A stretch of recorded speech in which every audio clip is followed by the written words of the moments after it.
Right. Well, we'll get started then. We're grateful to be here together. We're gathering as the Provo Municipal Council. This is our afternoon work session. It is 12:02 p.m. on Tuesday, April 21st, 2020. This meeting is being broadcast live on the web on the Provo City YouTube channel, where it will also be available for on-demand viewing. Where this meeting is being held via the Zoom webinar service and is being broadcast live over YouTube, I recommend participants to mute your microphone when not speaking so as to minimize the potential for background noises and conversations to be picked up, recorded, and broadcast for all to hear. So I'll start with a roll call, which I will do by myself here. So I will start. Now, wait a minute. I want to do this right this time. Cliff, you mentioned that Amanda said there was a method for me. Oh, it's when I do the participant list, right? Or no, I'm sorry. It's on the notes. You said it. That's just for taking votes. So for the roll call, it doesn't necessarily matter. All right. So I'll just do the roll call. We have Travis Hoban, Bill Fillmore, Dave Shipley, Dave Sewell, David Harding, and Shannon Ellsworth from the City Council. And we are joined by Council staff Elizabeth Vanderwerken, John Magnus, Cliff Strachan, Hannah Salzel, Karen Tapahi, and we are also joined by Brian Jones, our council attorney, and Wayne Parker, our chief administrative officer. Thank you all for being here. I don't know if we'll be joined later by others, but if we are, I'll make sure we make note of that. So we will begin with an opening prayer that will be offered by Councilor Travis Hoban. Our Father in heaven, we're grateful that we could come together as servants of this great city and the people of this great city. We ask you to please bless this time that we have together, that we'll be able to make wise decisions and make decisions that would represent the people that and the city that we represent. We ask for a blessing on those first responders, those who are dealing and struggling with COVID-19, that they'll be able to perform their duties, and also those who are affected personally by it, that they'll be able to find health and safety and peace during this time. We're grateful for this opportunity to serve, and we say these things in the name of Jesus Christ. Amen. Amen. Thank you. All right, we'll turn to our first item, which is, let me just make note of decorum for this work meeting. This is a public meeting. However, only the presenters and those invited by the council may speak or ask questions unless otherwise invited by the chair. Please use the raise hand function to indicate that you would like to speak, and wait until called upon by me if you will. Thank you. So we'll start with item number 1, which is a discussion regarding gathering neighborhood feedback on land use applications, and this is presented by Karen Tapahi, our council community relations coordinator.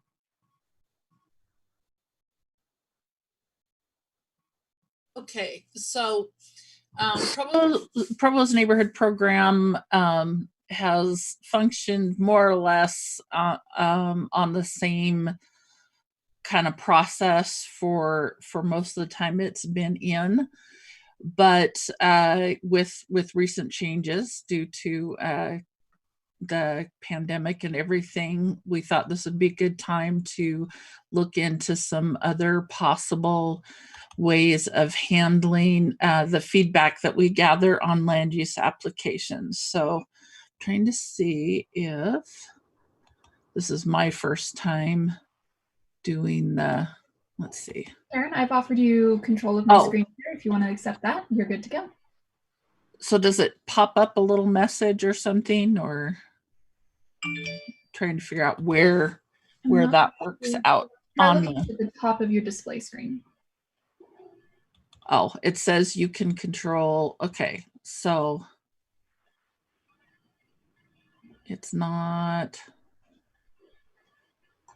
That's fine. you can just tell Yeah. me when you click through and. Okay, just, yeah, go ahead and share it, and then I'll tell you next. Uh-oh, it went down. Okay. Okay, go to the next one. So the current method for getting feedback on these land use applications is a neighborhood meeting is held. The neighborhood chair gathers the input from the residents in their neighborhood through a variety of means. It can be those at the neighborhood meeting, as well as phone calls, email, personal visits, and some of them are able to get comments on social media. And then the neighborhood chair submits that report with the input that they got. And then that's provided to the planning commission and then to the council when those items come before you. Next. Whoop. There we go. So challenges. So some of the challenges we've run into, it is hard to reach a bunch of people, especially if they cannot be at the meeting itself. They may miss out on the information. And so if they've missed the neighborhood meeting, they may not get that chance to see diagrams or descriptions of the project.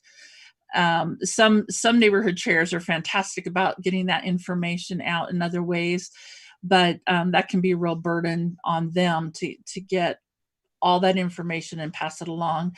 The other thing is, by doing it, well, when you're at a meeting, sometimes the focus shifts from whether or not you should change the zone to whether or not they like the look of the exterior or paint colors or styles or whatever.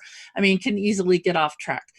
So, so we're always looking for ways to keep people focused on the actual decision that's being made. And then right now, with the current limits on large gatherings, we're not able to have those neighborhood meetings anyway. So that makes it a little bit more difficult. Next. So our proposal right now is to place the basic project information on Open City Hall. The planner gets me the basic, like 1 or 2 diagrams, depending on what the applicant has submitted, and a basic description. And then I put that up there on Open City Hall. And then the residents have time to weigh in on that. It'll be open comment. Usually seems to be the best way to gather it, is just to leave it open. And then whatever gets in on Open City Hall, I will pull that together and it'll be submitted with the application to Planning Commission and then to City Council. The neighborhood chair will still have their role. If they decide to hold a neighborhood meeting online, which some are choosing to do, they can go ahead and do that. And then any other input they get, because they will probably still hear from people in their neighborhood by email or phone call. And we do realize not everybody is as oriented to doing things online. So the neighborhood chair will still have a role to pull in any of that comment and send it along. And we'll need their help to let the residents in their neighborhood know when it's time, when there's a new topic up there. Next. So the next couple of ones are going to show you, I took one that was ready to receive input. This is in the Lakewood neighborhood. So I'll start with saying what neighborhood, because we do want to target that way. And then we've created a basic template. The first part just explains what we're looking for, that we're trying to get input from residents. And then we go through who the developer or applicant is, the project address, a basic description, and then I've included links that take you, like this one is a zone change. So we have it linked to where those zones are included in the city code. We figure it's helpful for them to be able to see what the guidelines are for the different zones. Next one.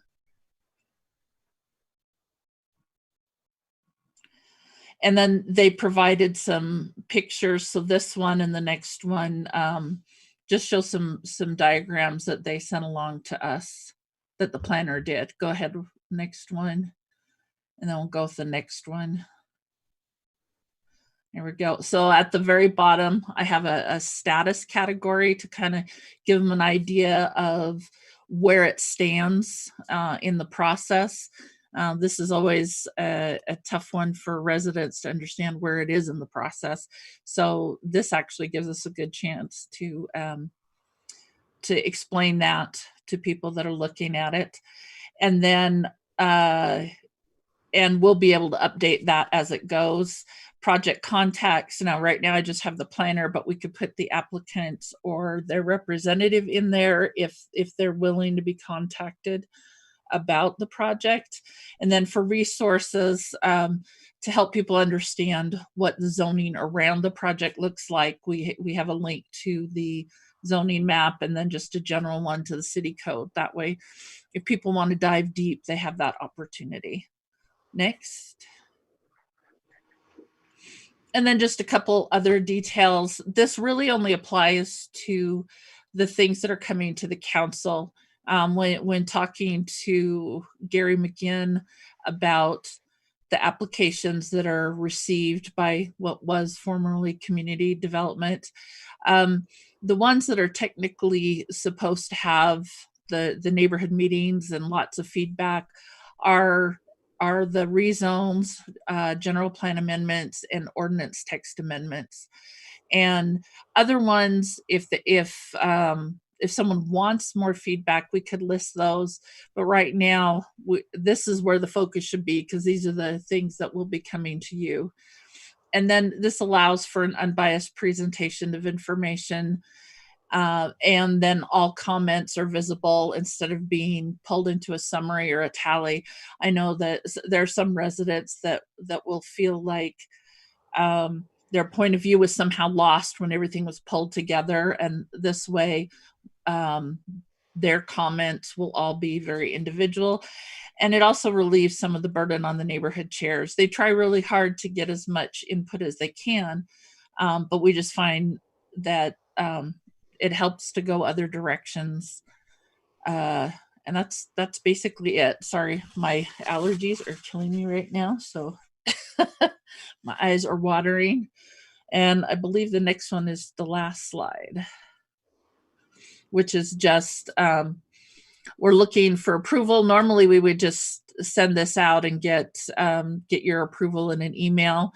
But since we're shifting this and because of the special circumstance with COVID-19, we wanted to make sure that not only are the applicants still getting to move through the process the way they need to be, but that the neighborhood residents are still getting to give some sort of feedback on these projects. It's kind of an awkward situation not being able to have regular neighborhood meetings, and this gives us a really organized platform for collecting the input and streamlining it a little bit more. And anyway, so far we've had really positive feedback from both neighborhood chairs and the planners. Looks like we've got some questions. Yeah, thanks for your work on this, Karen. Oh, you're welcome. What did Gary McGinn and Bill Pepperoni say? What did they think? They really liked it because it's a more organized way of gathering the information.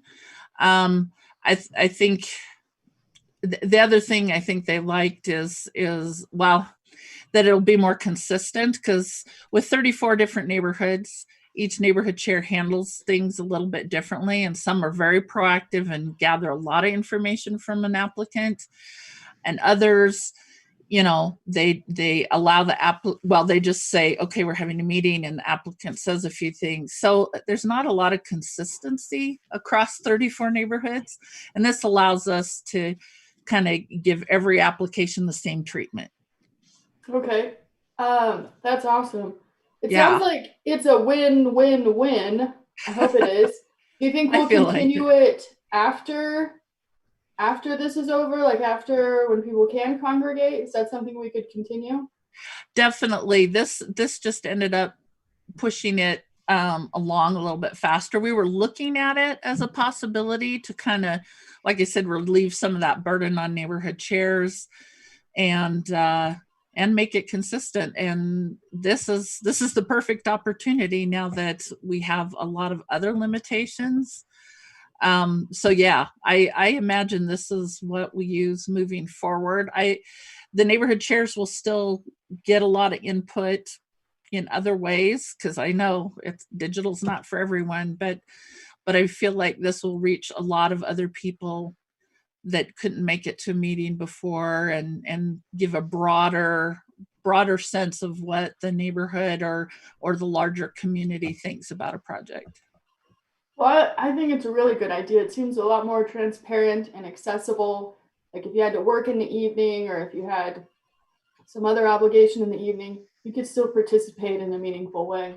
So, well, and as counselors, you'll be able to share this with constituents as well. It's a lot easier than just saying go to a meeting. You'll be able to pass the word along and say, hey, there's a new project coming to our area. Take a look. Tell us what you think. Karen, could we go back to the slide? I just wanted to, I think I didn't quite catch the process between the gathering and the communication with the council. So if you could just walk us through that a little bit, and do you have any sense of the implications this has for council meetings? So what it'll do is the planner will get me the basic information, and I've left it up to the planners to figure out when they feel like is the right time to be able to send me that information, because that's a tough judgment call for me. They know when it's a little more ready, because there's, from what I hear, there are a lot of different changes that happen at times with an application. So they're getting a sense of when is the right time. And then when they have a chance to, let's see, it's right. There we go. So then once they send it to me, I'll put it up on Open City Hall and we'll get the word out. And then once it's scheduled for a planning commission meeting, then we'll go ahead and close it and pull in all those comments, and I'll generate a report that will be filed with that, because we can put that report in City View. That way it'll be provided to the planning commissioners, and then that will also be provided to counselors before the meeting. There won't be any need for us to make a presentation on it, because it'll be included in your packet as you go into the council meeting. Excellent, thank you. That's very helpful. I can see why they like it. Seems like it. Yeah. Pressure off. I guess maybe it's still an open-ended question, but since these would be coming directly to us, it doesn't seem like it necessitates a verbal presentation by the neighborhood chair in the city council meeting. I mean, it doesn't prohibit, obviously, a neighborhood chair from speaking, but we had this concern that either it was not enough time for them to present the information, or it was too much time for them to present the information. It was, then we would get complaints from neighbors who would say, I didn't feel like I was well represented by the presentation. So this sort of cuts through all of that, which I think is really beautiful. And it sort of feels like it then obviates the need for that kind of a presentation. Is that your sense? Is that maybe what other members of the city council feel after hearing this? I'm curious. Well, I can address the picture I have is that neighborhood chairs would still submit any other information they have. And if they do have a meeting on it, there's been one so far that has had a Zoom meeting on a project. But if we have meetings going forward, they would still pull all that information together into a report. But the emphasis now is to get those reports, including this one from Open City Hall, into the council in advance. So there shouldn't be a need to make a formal report in front of the council because you'll already have that. But we definitely want the neighborhood chairs there to answer questions. I mean, questions do come up. And if there's any information that comes in between the time that they turned in their report and the council meeting, every once in a while a project will change significantly, and they would really want to address that. So, but it should cut back the amount of time we need for reports in general. Thank you. Mr. Harding, it looked like you had a question. Yeah, I think this overall proposal is wonderful, and I appreciate the balance that has been included in it. I do think this is going to be a wonderful tool. Will give us broader input. I don't think it's a magic bullet that will solve all of our problems, and not that anyone is suggesting that. But I'm excited about it. But I also, I think we should temper expectations a little bit. There is a difference between someone scrolling through some information and then sharing their thoughts on it versus a kind of a town hall style neighborhood meeting where people get together and they advocate for different points of view, and people see the different points of view, and it might change the way that they perceive some of these things. And some of our neighbors have been around a long time and have some institutional knowledge, and other neighbors come in and they have some fresh ideas, and that's all shared. And I'm not certain how well that will translate to Open City Hall. Again, it's not. Yeah, so I think the proposal is good, that we're not cutting anything out. We're just adding a new tool, and so I like the proposal. I think that's a good reminder, Mr. Harding, of yeah, I agree. There's real value in public deliberation and debate as well, but I think this is a really helpful tool. Any other comments or questions from the council? All right, well, thank you, Karen. I think, Cliff, you wanted to explain what you wanted by way of motion from us. Yes. I don't see that Dave Sewell was able to get back on. He said he was having some technical difficulties. Yeah, I'm watching for him. He's not back on yet. So what we have a policy for the newer council members. We have a policy that stipulates that with Open City Hall, if we want to put an item on on Open City Hall to have the public weigh in on, or a question that we want to refer to the public that way, we have to get a majority of council to approve. And the way we do that is we typically will send out an email and ask you to object or approve it, and if we don't get an answer if we don't get enough saying no within 24 hours, we'll just go ahead and put it up. That's the policy we adopted. We keep that policy, but what we'd like to do in this one is have a motion from the council to explicitly authorize us to be for handling of these development proposals, to have them be exempt from the policy, and to have staff simply post them as they arrive and gather the information and report back to council as we do on a routine basis. I'll make that motion. All right, Bill Fillmore has made that. Do I have a second?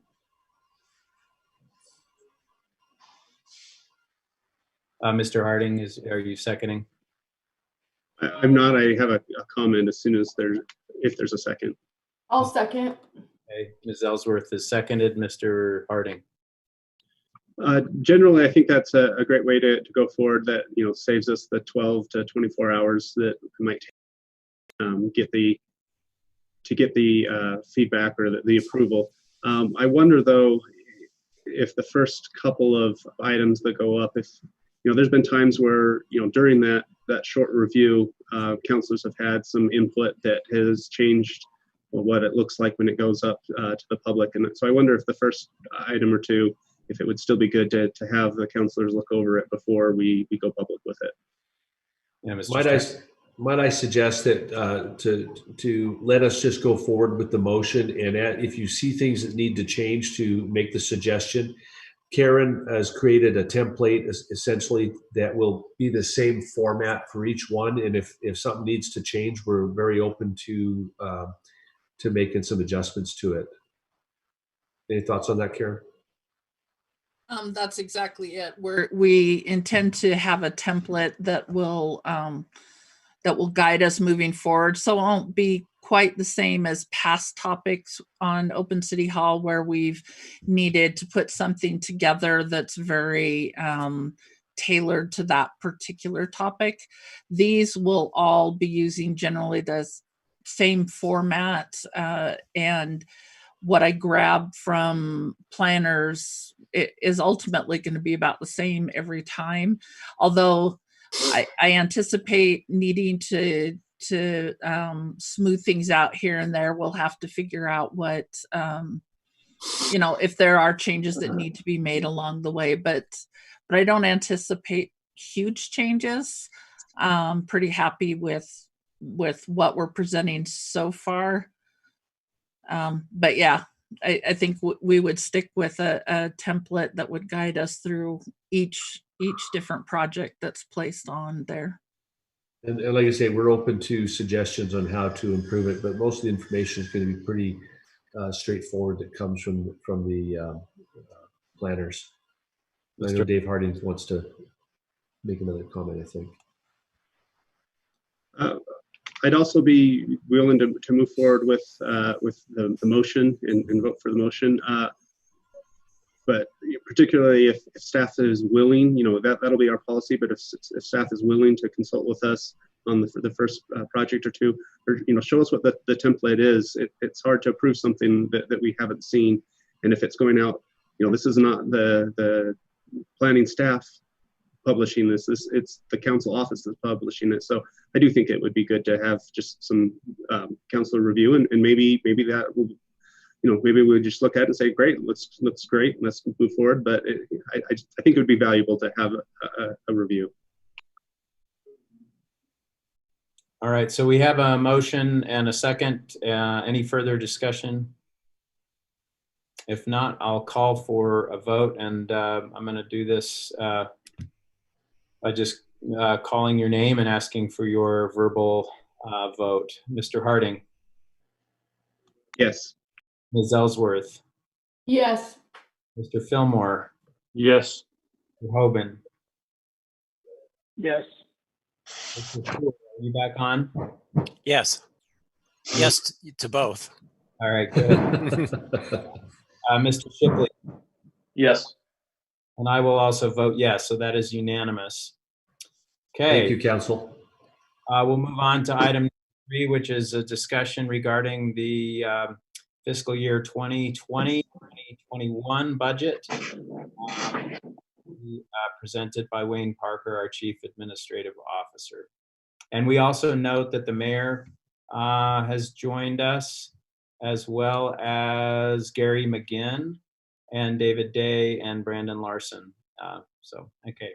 Mr. Hanley? Yes. A number of people, including the mayor, I see Dave Sewell had some technical issues. There are people dropping in and out from Zoom as they deal with their technical stuff. Just be aware that we are watching, and as they join back up, we'll promote them from attendees to panelists. So just be aware that people are dropping in and out as circumstances dictate. All right. Thank you. Appreciate your attention to that. Okay, Mr. Parker. Thank you, Mr. Chairman. Appreciate the opportunity to share just a few thoughts, give you a status report on the budget. John, do you have my PowerPoint available, or Hannah, who's ever doing that? That's me. I have it. Okay. Right here. Perfect. Thank you very much. So let's go to the first slide if we can, Hannah. So I started off with a quote here that I thought might at least preface the discussion. And that is that there is no more important policy decision an elected body makes each year than the adoption of the annual budget. Many city councils I've worked with over the years have thought about the budget as predominantly a financial decision. The truth of the matter is that it is much more policy than it is finance. The budget defines a community's priorities and then implements its vision. And so while this year, particularly in light of the pandemic and some of the challenges that have occurred budgetarily, it seems like finance. I want to keep focused on the paradigm that it really is more about policy. While finance will drive some of it, policy will be the determining factor. So let me highlight, next slide, the kind of unique circumstances that we're facing as we go into fiscal 2021. Clearly on everyone's mind and uppermost in the planning efforts here have been around the pandemic. As you know, we've been through a difficult few months. We are not done yet. While I think there is some encouraging signs, and we are actually working on kind of a return to normalcy plan in light of the governor's release of Utah Leading Together 2.0 last week. We also recognize that it's a very uncertain time. We recognize we're in the early stage of a recession, likely globally, at least nationally. And we're trying to figure out just exactly where Utah, and particularly Utah County and Provo, fit into that equation. So we've got some work to do there, some assumptions we're trying to kind of work through. Third is lack of consumer confidence. And while we saw an initial bubble in sales tax from people trying to be prepared, somewhere on the range of being prepared to hoarding, but so much of what generates sales tax are large purchases, and those things are not happening.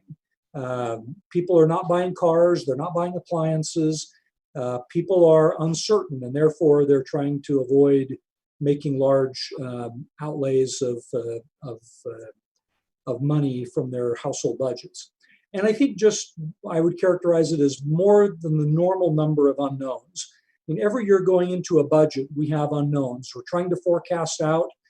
We started revenue projections in January for the following July, and so we're out, 18 months on some of our revenue projections, and that's sort of sketchy at best. And at a time when there are more than the normal number of unknowns, it becomes even more difficult and challenging.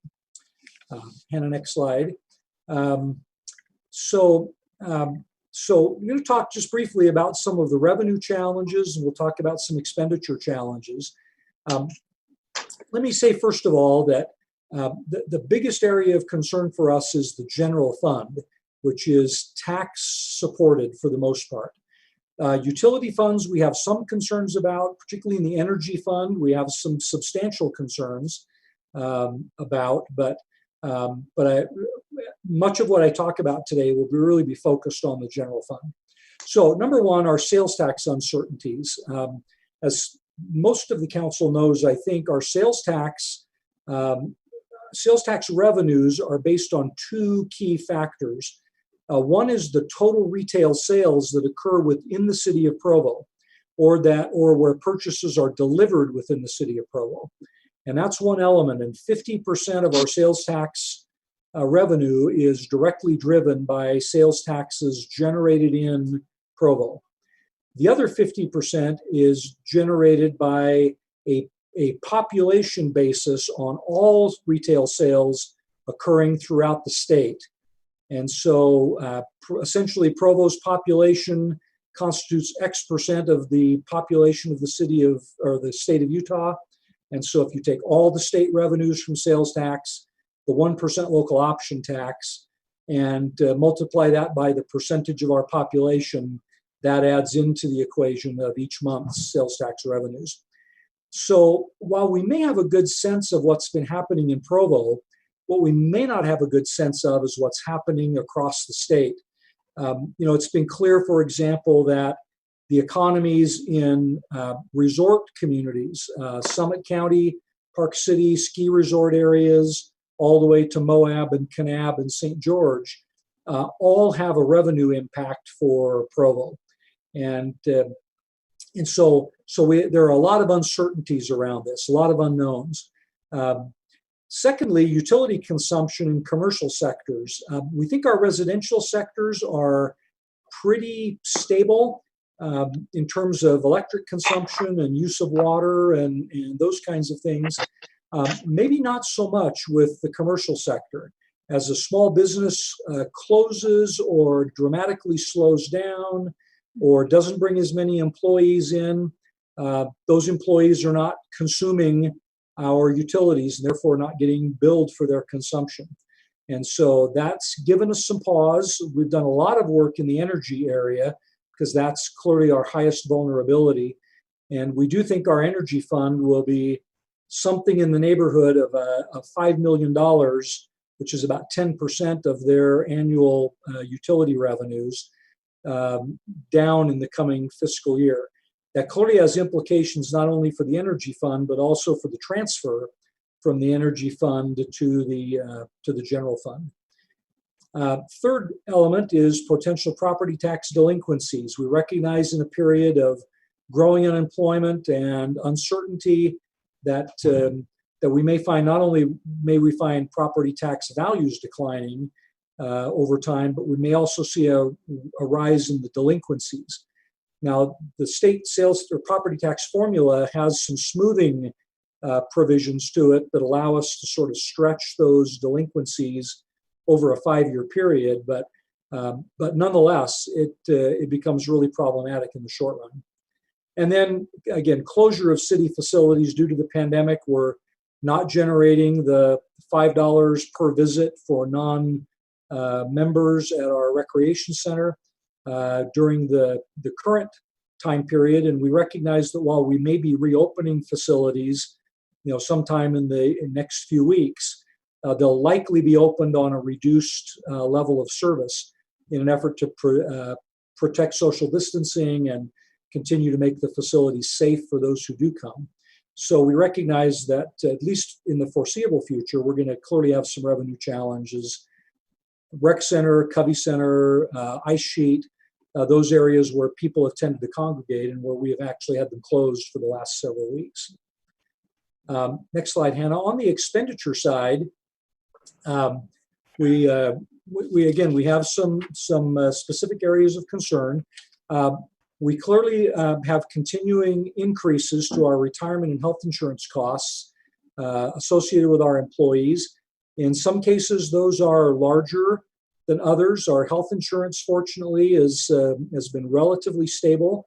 We're in around 4.5% expected increase in health insurance costs this year. Retirement costs vary somewhat. Public safety is going up a fair amount this year, around 4% of total payroll, thereabouts. And so we recognize that those things have to be considered in our expenditure equation. Vehicle replacement, you heard a presentation recently from Administrative Services about some of the challenges associated with vehicle replacements. And where those would increase general fund costs as well as costs in other funds as well. Capital improvement needs, as you know, we've been on a pretty aggressive cycle for trying to increase capital improvement spending, particularly in wastewater and water, and in energy to some extent. And those things are planned, targeted, and expected, and we still have to meet those capital improvement needs. And then some policy challenges. Let me highlight a few of those. Next slide. That are things that we're contemplating as we think through the upcoming budget. So first of all, new programs, and there are a few of those where we've tried to start some new things recently in the last several years, and it's sort of begged the question: do we try to keep those going? Do we scale back? Do we postpone? And then there's some global issues, and again, some of these that we've talked about before. Housing affordability, which in some cases suggests that we're willing to reduce costs for housing, to encourage increasing density. All of those things could potentially have impacts on our city revenues and budget. Recruiting and retaining quality employees. Now with unemployment levels growing, it's maybe not quite as difficult as it was a few months ago, but when we were approaching 2% unemployment in Utah County, we were really struggling to get a quality group of applicants that we could select from. And as we try to recruit and retain good employees, budget difficulties make that increasingly more challenging. Managing expected growth, we've talked about this as one of the biggest challenges the community will confront in the next several years, and we have a lot of work to do in terms of having utility infrastructure, transportation infrastructure, road networks, and so on that will support anticipated growth in the community. And then finally, just as we enter into a recessionary period, trying to figure out how to make hard choices, recognizing that anything we try to add to the budget will likely result in a cut somewhere else, and likely, and I think we all recognize the need to make cuts just to stay even with current revenue expectations. So I wanted to highlight kind of our normal budget process and tell you what's been different this year as we've entered into this period of growing uncertainty. So next slide, Hannah. So we typically start, as I mentioned, in back up one. We typically start in, yep, there we go. In late January, early February, trying to do all of our key revenue source estimates. We work with departments to kind of inform our revenue assumptions around non-tax or general fund kinds of sources. We go through a briefing process, as we've been through with the council over the last few months, to talk about key budget issues by department, give you an opportunity to interact with the department director who shares those concerns. And then we begin then to develop our compensation estimates. So what do we know is happening with employee benefit costs? What do merit increases and potentially market increases look like as we move into the budget year? So again, next slide, Hannah. We also we ask departments to generally start with prior year expenditures, although that can vary from year to year. But we generally use prior year expenditures as a baseline. We ask departments then to submit their supplemental requests so that we can see what's kind of on the director's radar screen in terms of critical needs coming up.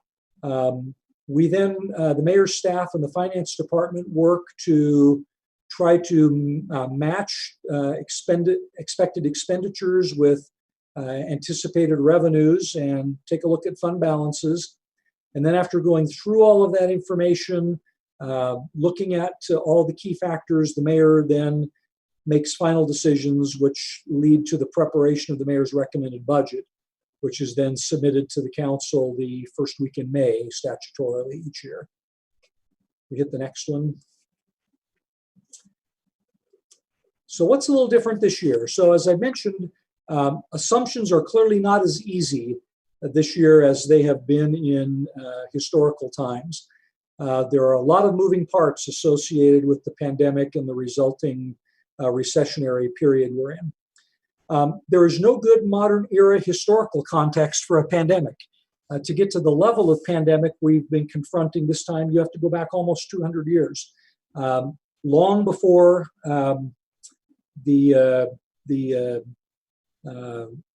let's see, 100 years, sorry. Long before the city was really in a basis of being able to think in modern terms about what budgets look like. Third element is that sales tax policy was changed in the 2019 legislative session, and it made a substantial change for us. That change was related to online sales. And while we've been collecting online sales from retailers like Amazon and others who have had a physical presence in Utah before, what's now happened is Amazon resellers have now been also subject to state and local taxes in the state where items are delivered. And that represented a pretty substantial increase in the sales tax paid by Amazon to the city. And what we don't really have a full year of history. We don't know what it looks like necessarily pre-pandemic and post-pandemic. And so a lot of the things that we have traditionally used to think through revenue sources, looking at things like regression analyses and so on, have not played out particularly well. And there are a lot of assumptions that have needed to go into that have made us pretty uncertain. So the combination of those factors have led to a fair amount of uncertainty on the particularly on sales tax, building permits, other things that are largely driven by the economy. Next slide, more differences this year. Thank you. So again, we talked about economic uncertainty. Recovery from the pandemic is unpredictable. We don't know what that's going to look like moving into the new fiscal year. We're making some assumptions around that the restoration of the economy we were used to will take some time. It will likely be phased in gradually.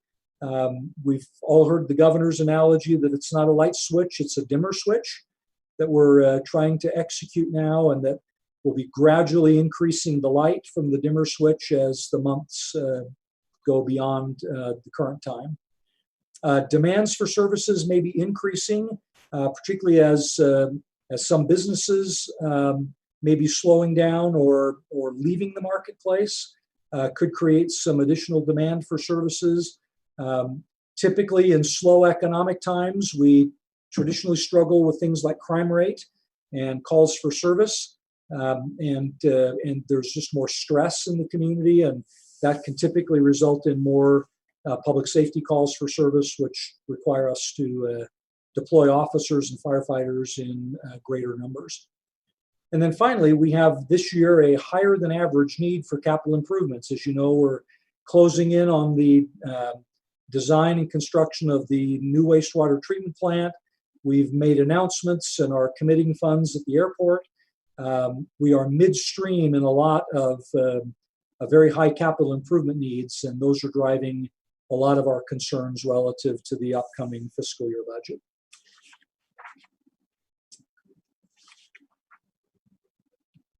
Next slide, Hannah. Thank you. So what have we been doing?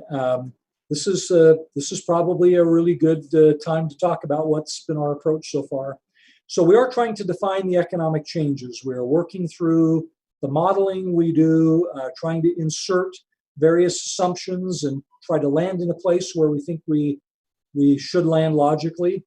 We are trying to estimate the length and pace of the economic recovery post-pandemic, and what does that really look like, and how do we anticipate those changes, and what social distancing relaxation will do or not do to the potential spread of the disease.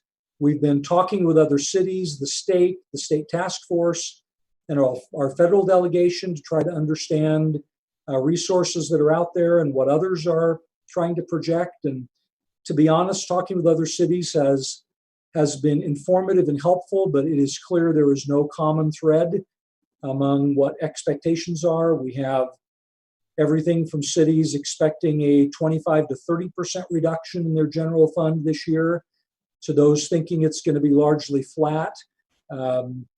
We're again trying to strike a balance based on all of those things we're hearing and trying to understand. We've been trying to create a range of options for bringing the budget into balance, and I'll share a few of those options that we've been looking at. And then we've been exploring the pros and cons associated with the use of fund balance to utilize what we've characterized as the rainy day fund, or the city's general fund balance. So let me talk about some of those, maybe talk about kind of the menu options. So if we go to the next slide.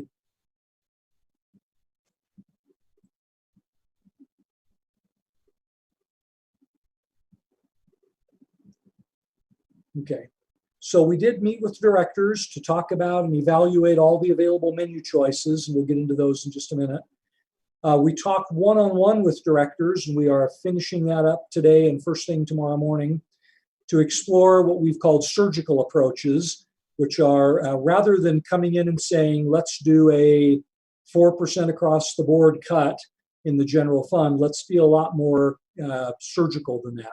Not use the meat cleaver approach, but trying to go in and be a little more cautious and look for opportunities to make reductions where it makes the most sense and has the least impact on service levels. We're trying to define the measuring stick of principles that we would use to make decisions, and we'll share a few of those with you as we get a little further. And then we've prepared some scenarios that we are developing for the mayor as kind of a point of departure. What are some options that we could put on the table? And some of the menu options we'll talk about today are included in those various scenarios. So if we go to the next slide,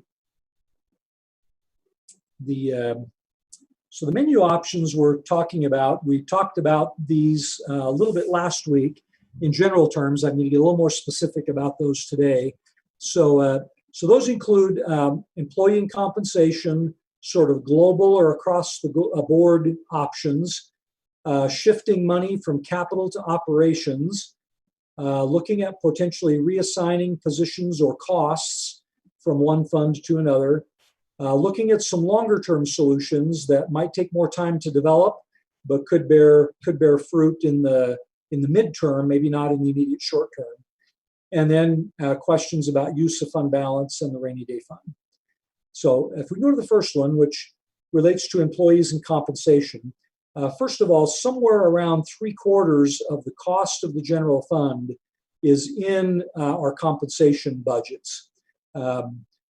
Again, and that's not universal across the board. Some departments are much more heavily personnel focused than others. So if we can go to the next one, Hannah, share some of the options we've been talking about. So I've tried to list here things that are on our option list and then some pros and cons associated with those. So first of all, we could set some hiring limits. That might include a soft hiring freeze. It might be setting some timing around hiring limits. So we may have a vacant position that we need to fill eventually, but could leave it open for a while in order to generate some salary savings. So those would be kind of in the hiring limits area. We might be able to take advantage of some existing vacant positions and freeze those, not fill them either in the short term or potentially ever as we attempt to kind of recalibrate the organization. We could look at freezing wages, and that could take anything from freezing merit increases to not doing market adjustments in the coming year.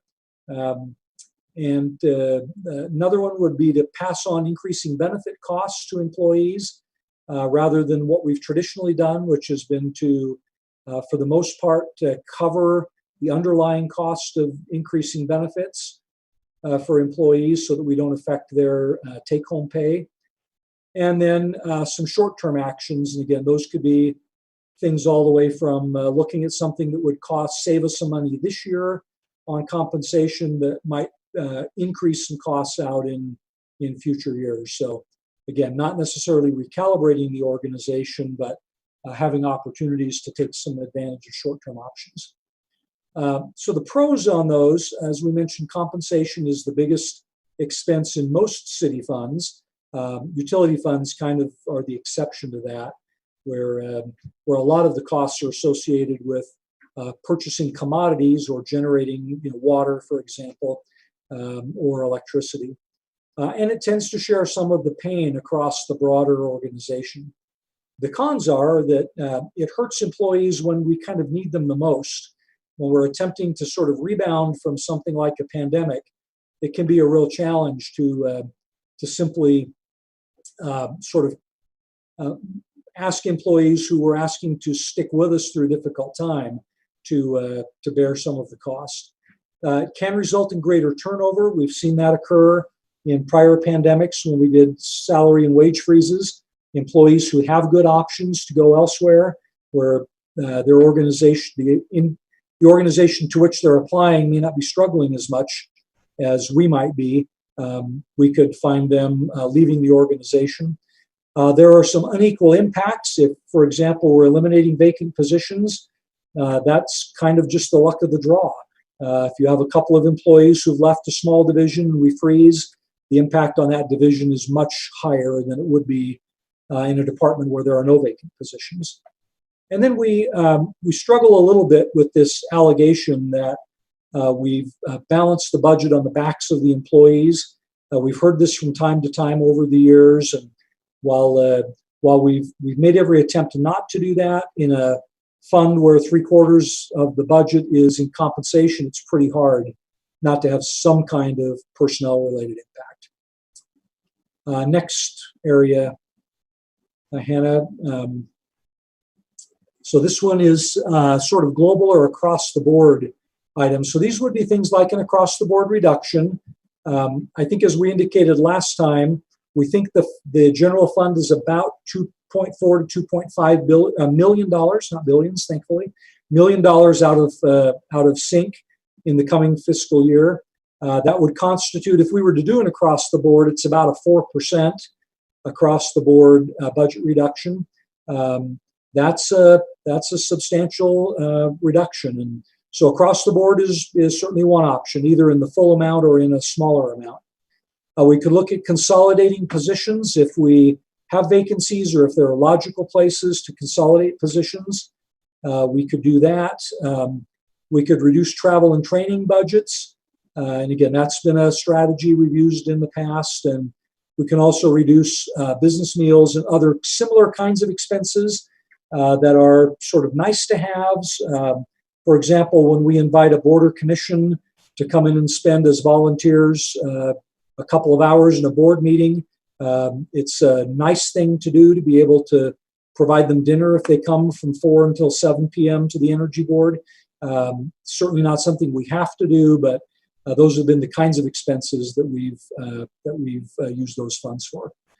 So the pros of those options: one, they're very easy. They're sort of stroke of the pen kinds of decisions, and they can give departments more flexibility. So if you were to go to a department and say, we need to do a 2.5% across the board reduction, departments can tailor that reduction individually based on their own individual needs, as opposed to us taking a more global approach.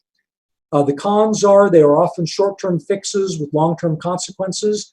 Departments may choose to delay things, which just exacerbates the need out in coming fiscal years. It does tend to be unequal application.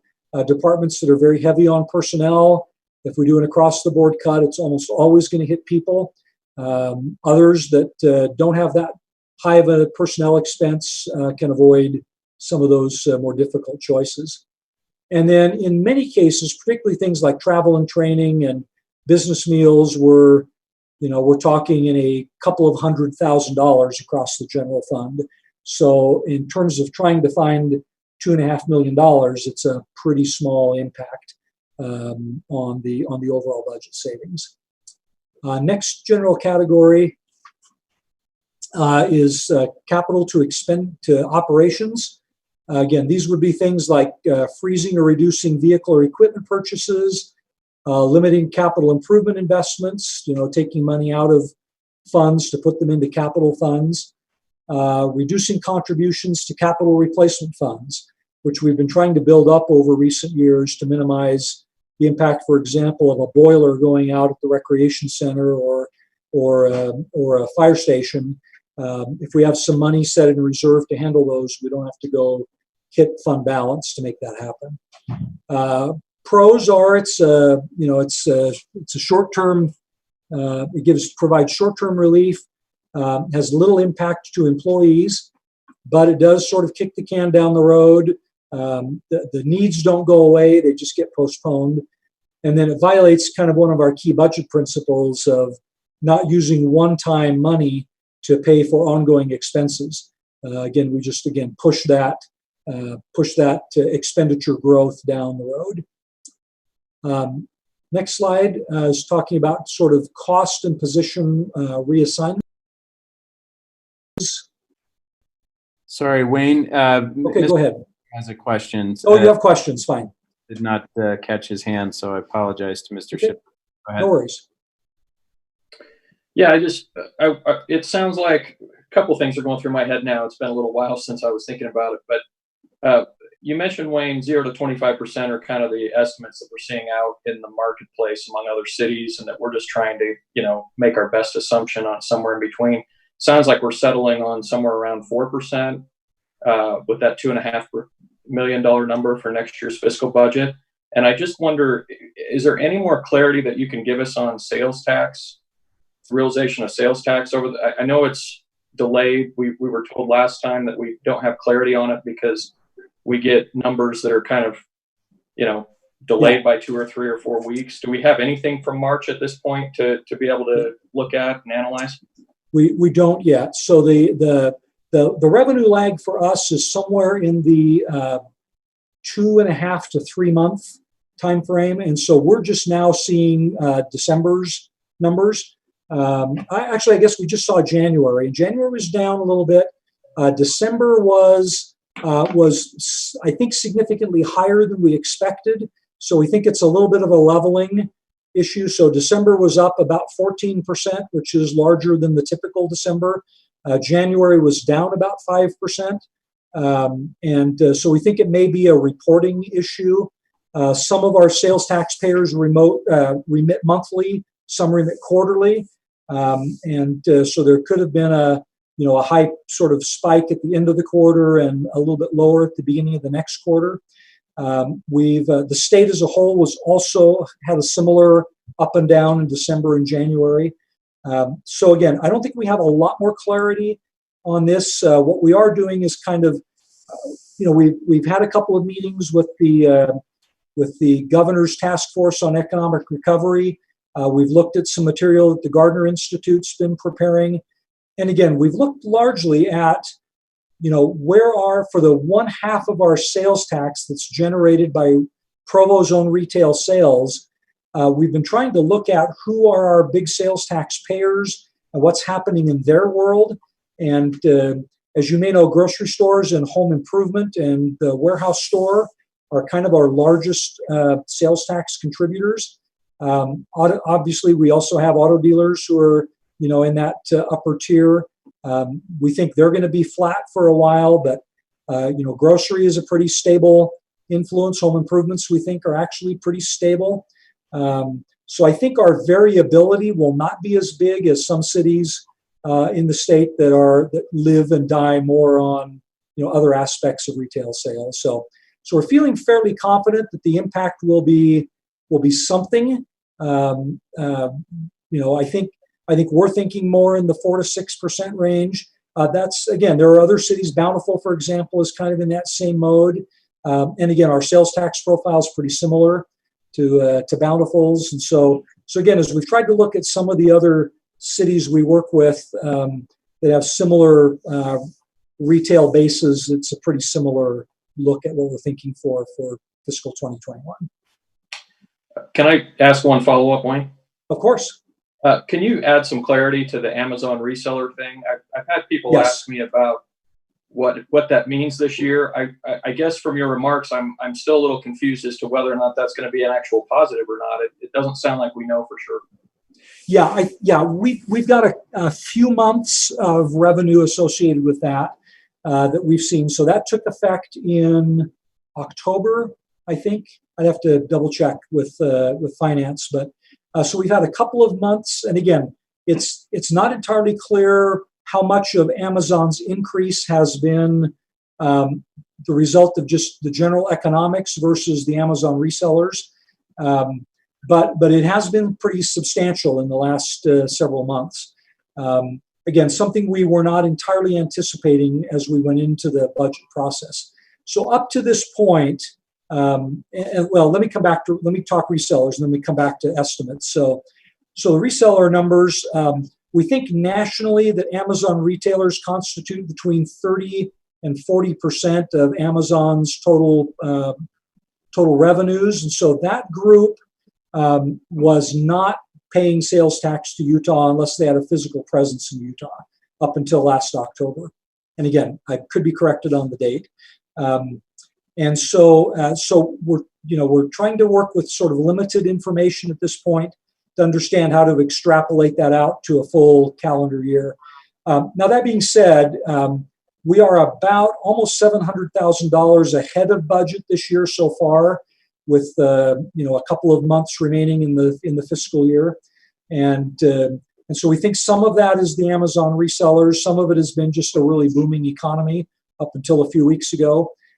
So again, we think we've got a little bit of cushion to get us through the end of this fiscal year. And again, we'll talk in some more detail about that as we get a little closer to coming back with specific recommendations on balancing the current fiscal year. But so I don't know if that helps, but we know a little bit, but not as much as we wish we knew. No, I really appreciate your help on it. Okay. Any other questions? No, go ahead with your. Okay. All right. So reassigning costs. So again, these are moving positions or items from one funding source to another. So these would be things like taking positions that could be utilizing community development block grant money out of the block grant rather than out of the general fund, at least for a short period of time. We can look for other grants. We can look at special revenue funds. One good example of that a number of years ago as what we call our emergency response fund, which is paid for by the tax paid by cell phone users and landline users to supplement 911 response. We were seeing some pretty good growth in those funds a number of years ago, and so we funded a couple of dispatchers from our emergency dispatch center out of those dollars that would have otherwise been paid for in the general fund. And so those would be some examples of ways in which we could look at reassigning costs. Again, pros are they're fairly easy and have pretty small paying amounts across the organization. Again, the cons are that it may not be a lasting fix. Typically, a lot of these funds, community development block grant is kind of a shrinking resource, so it may not be one that you could use for multiple years. And it may require cuts in other programs and projects that have come to rely on those funds. And so again, it's still a zero-sum game, but we are able to maybe build a little more flexibility into general funds. So that's one strategy we've kind of had on the table. Another one is kind of looking, Hannah, next one, at longer-term solutions. These are probably things that would be difficult to do in the next 60 days as we go through the process of adopting the coming fiscal year budget, but maybe things that we could look at that could have long-term benefits as we kind of work through the policy or research implications. So one of those would be to eliminate or reduce contracts with external entities. We have a number of things that we sponsor. Freedom Festival, for example, we have services contracts with groups like Downtown Provo Incorporated. Those would be things, again, that we could explore, probably not in time to make a real substantial difference right now, but certainly could be issues and are issues that we ought to explore. Benchmarking and efficiency studies would be to look at particularly some of our internal services and take another hard look. It's been a while since we've taken a look at some of those kinds of things like information technology, human resources, even things like recycling and solid waste collection, or customer service, utility billing kinds of things, where we could actually go in and take a really hard look at those operations and make sure they're right sized, make sure we're competitive with other cities and the private sector, and looking at ways to try to take advantage of those kinds of things. Again, takes a little more time, a little more careful scrutiny, but those would be things that we could dive a little deeper on and should in a time of crisis and difficulty. The third one would be retirement incentives to see if there are opportunities to incentivize some employees in our organization who might be close to retirement to kind of make the leap. The advantage of that is that a person incentivized to do so likely leaves willingly as opposed to having to be the subject of a reduction in force.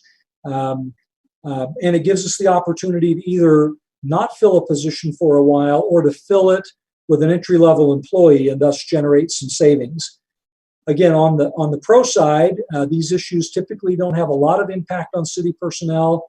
If we do them right, they can make a long-lasting change to the base budget.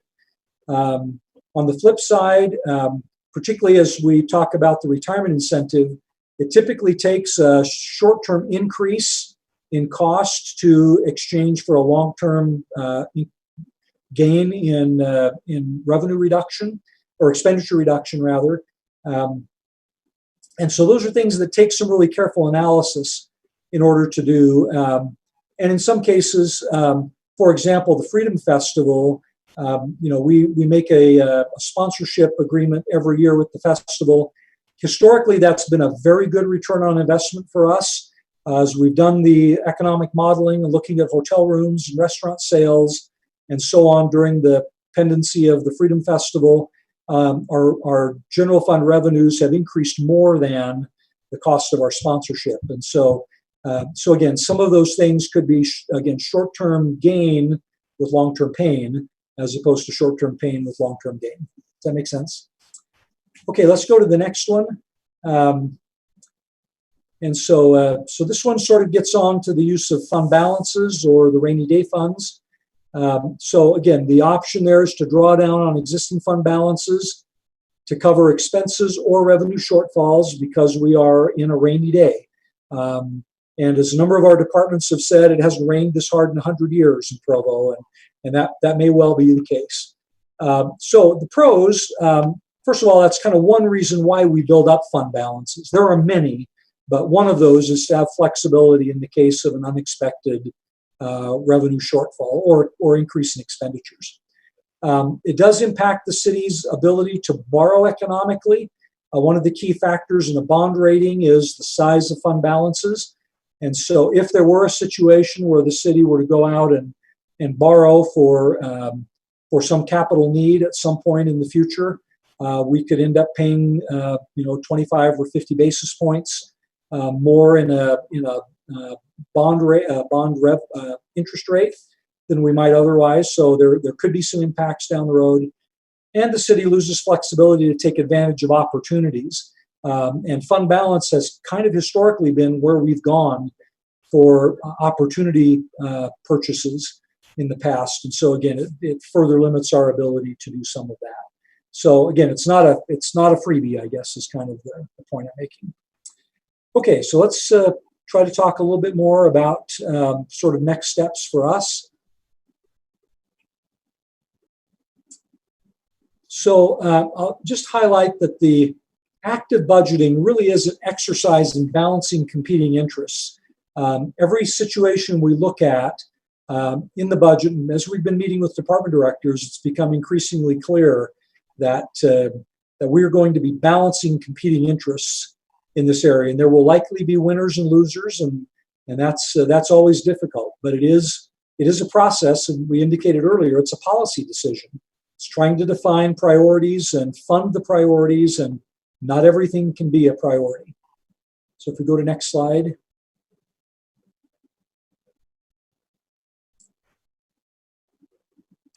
So we talked a little bit earlier about principles, and so we went through an exercise with our department directors a couple of weeks ago, talking about, so department directors, if you were, king of the city for a day and you could make decisions about the budget, on what basis would you decide? What would be the key principles that you would want to invoke? And we asked them to submit as many principles as they would like during an online exercise with them. And we created this little word cloud with our surveying software. And the one thing is, you'll see the biggest word in there, and it was the one that was mentioned by multiple directors, was the idea of being surgical, which is, please don't take a meat cleaver approach. Give us, be conservative. Look at existing fund balance, be fiscally responsible, protect employees, spread the pain, look at all options, look at long-term solutions, let employees help define opportunities for cost savings, focus on long-term viability, provide incentives carrots rather than sticks. Look at sustainability. Can these changes be sustained over time? All of those are excellent principle-based decisions, and we're anticipating that we're going to respond to all of those and say we were surgical, and we expect to be largely surgical in our process this year. But we will also be probably tackling many of these principles as we try to go through our final decision-making process over the next few days. Next slide. So our next steps, again, we're going to complete our pre-surgery consultations. And interestingly enough, in some cases, we've actually been wearing masks, which makes us feel even a little more pre-surgical than in other cases. We're going to select the appropriate mix of the menu items that we talked about. We are asking directors to provide very specific recommendations within their own department on potential cuts, changes, things that we could look at. We'll then prepare our final budget document, which will really start in earnest very early next week. And then by the 5th of May, which is just a couple of weeks out, you'll be getting our final mayor's recommended budget for next steps with the municipal council. So can we go to the next slide? So Wayne, we have Please. About 5 to 7 more minutes. Okay. Item, but I did want to have some time for discussion, so I don't know. Perfect. Yeah, this is my last slide, I think. So again, we were asked to share with you just some thoughts about council priorities. And while I don't think the council has necessarily voted on a set of priorities, we wanted to let you know what we're hearing from you and maybe do a little bit of testing as we're nearing the end of the budget preparation process. So with that, Mr. Chairman, that's all I had for today. So be happy to respond to questions or gather comments. If I could just add one quick thing to your general priorities from retreat, I recall, I know this because I'm on the committee, and maybe Hannah can help me remember the exact phrasing, but it's something about preserving natural resources and amenities. And one budget reason that should be there is because it potentially pertains to the conservation easements and those sorts of things. So it could be a significant. We'll make sure that's on the list. Hope is actually ways to save the city money, but I think there's some expenses that might be. And by the way, I want to just apologize to everyone. I think because I'm using a digital copy of the chair's notes, for some reason I scrolled down too far and I skipped item number 2, which we will come back to shortly. But I didn't realize until you were well into your presentation that I had skipped item number 2. So I apologize to Brandon Larson and Bill Pepperoni, who I know are waiting with bated breath. Anyway, just wanted to clarify that. Any comments or questions for Mr. Parker and for the administration? Well, please feel free to share those with us if you'd like to do that offline. Again, we are nearing decision points, and so the sooner we can get any thoughts you have, the better for us. We did gather your comments from last meeting, and we've cataloged those as well. So anything else beyond that would be great. Mr. Harding.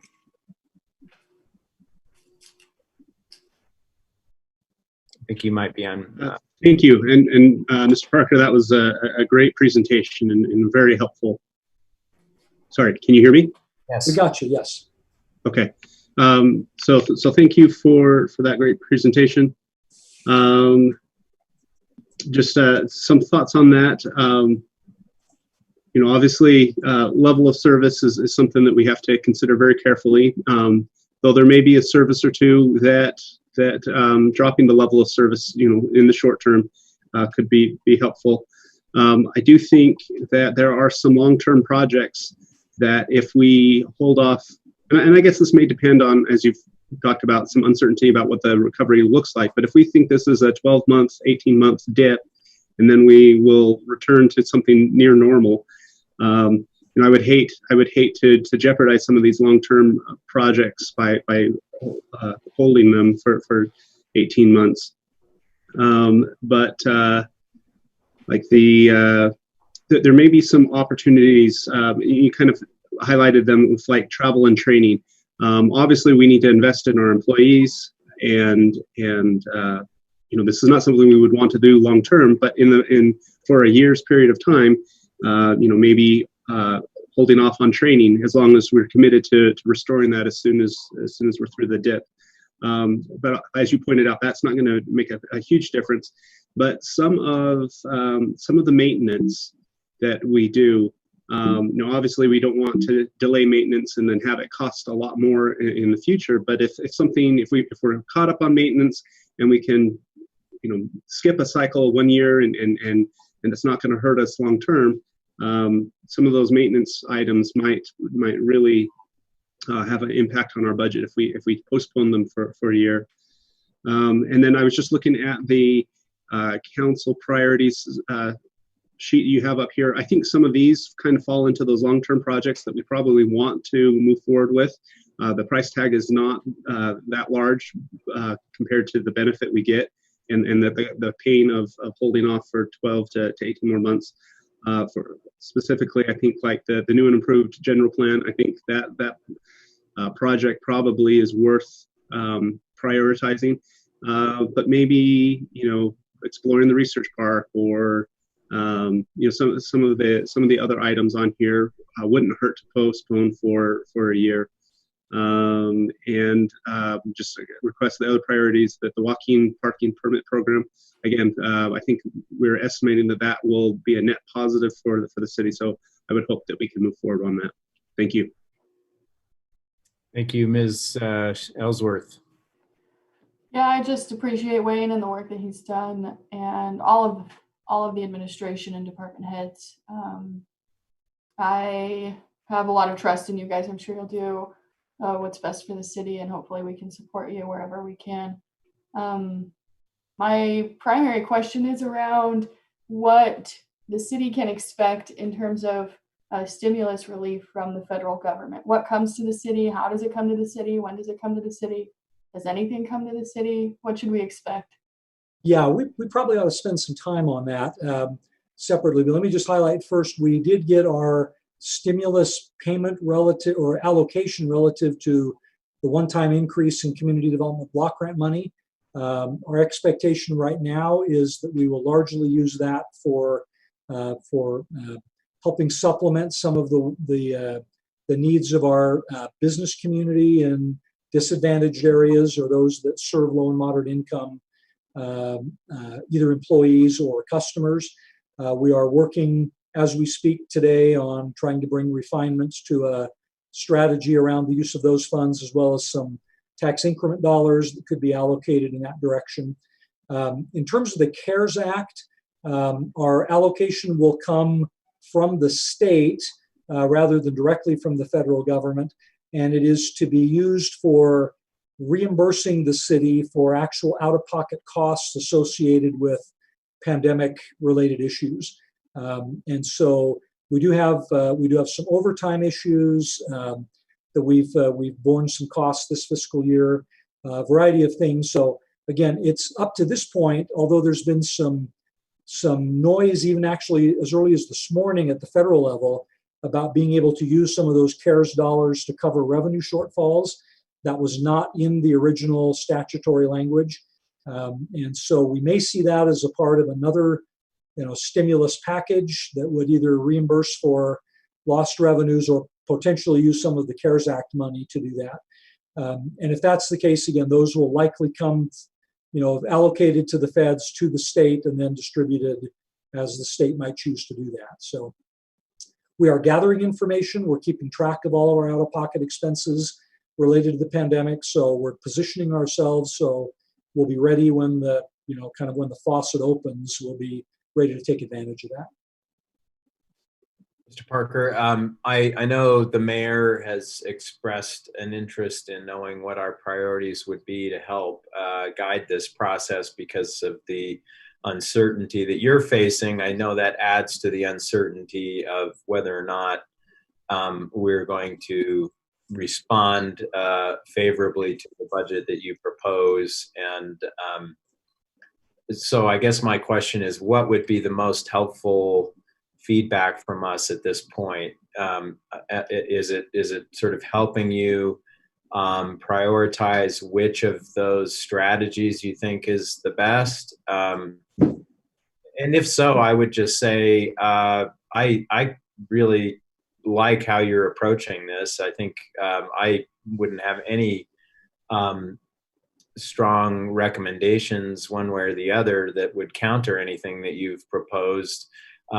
You know, when it comes to personnel, the only concern I have that I'm most aware of, actually, this isn't necessarily because I am less interested in other personnel issues, but I know we're always short of public safety employees, and that was made apparent again in the presentations that we heard from the fire department and from the police department. And so you know, I'm anxious about whether or not we would be hurting ourselves if we didn't help out there where we can. But anyway, I guess I'm just hoping to. Maybe this feels a little bit like a tennis ball that we keep hitting back to each other. So you tell us what you want us to do, and then we'll tell you what we want you to do. Yeah, and it's totally understandable, and I also understand too that you know, it takes a while for the new dynamics of a new city council to establish themselves, and so I can't say it's entirely unexpected that we didn't get anything really official from the council. What I wanted to do a little bit today was to sort of test our assumptions around kind of what you're seeing on the screen, and if those are generally areas where you're comfortable, then we'll make sure and address those. We may not address them all directly. You know, we may suggest a few things need to wait until maybe mid-year when the revenue picture is a little more clear. But I at least wanted to make sure I had something up there that you could react to and tell us if, again, there's a gaping hole, which Mr. Handley pointed out, as well as if there's anything in there that you think ought to come off the table or you would like us to really delay until a subsequent time. Mr. Sewell, and then Mr. Fillmore.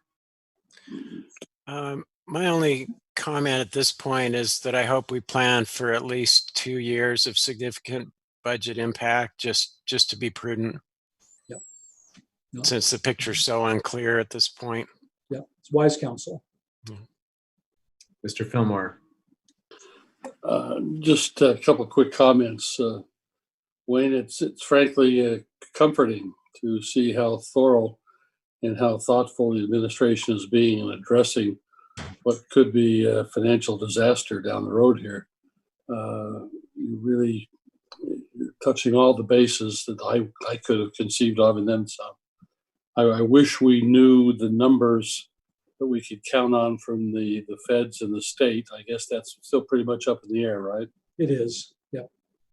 My larger question is, what is the budget mechanism, say 3 months from now and 6 months from now, to readjust the budget if revenues fall drastically short or it's not as bad as we thought? I mean, what is the process for readdressing budget lines? Well, we do, first of all, we do a quarterly budget report, which we share with the council. It's typically about a month after the close of the quarter when we were able to sort of accumulate all the revenues and expenditures associated with that quarter. So we do report regularly to the council on a quarterly basis. And we have the ability at any point in time to amend the budget. We do that through an appropriation process, or we could do it through a negative appropriation process. We've had circumstances in the past. They're painful, but I sat through one not long after I first arrived in Provo, and we met with the finance team, and we were told there was no way we were going to make budget by the end of the fiscal year. Revenues were down, and so we had to go into each department. And in that case, we did take a meat cleaver approach, which was give us 2.5% of your remaining budget and tell us what that looks like. And then we moved all of those dollars into a separate line item in each department that we froze spending on. They couldn't write a purchase order against those items. And that's the only way we got through the fiscal year. So there are tools like that. If we weren't able to come up with cuts at a necessary level, then we would need to come in and appropriate out of fund balance to try to close that gap. But yeah, we'll be watching it really closely. We watch sales tax revenues very closely. Currently, that's probably our most elastic revenue source. But as we get into, if for example, we see a decline in the, even though interest rates are at historically low levels, people may not have the income to move up in the housing market or to buy a new home or to buy a townhome. So if we see building activity start to tail off more than we're already expecting, those would be issues that we'll be tracking again very regularly and getting back to you and keeping you posted on what's going on. But yeah, the mechanism for making an adjustment is either for the mayor to not authorize expenditures out of a given line item or department budget, or to actually go back to the council and either reduce the budget or appropriate money out of the general fund balance. Okay, thank you. Mr. Harding. Yeah, thank you. And thank you, Mr. Fillmore, for that question.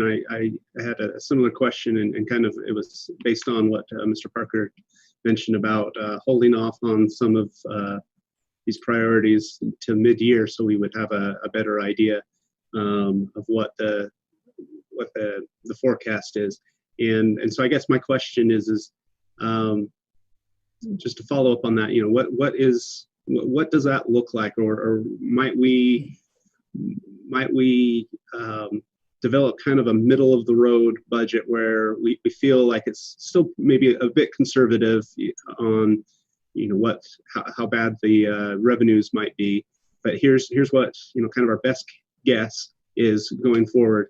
And then but maybe even at the same time that we're developing this budget, also identify here's another 5% that we could cut, if we get into the second quarter of the budget and things are looking bad.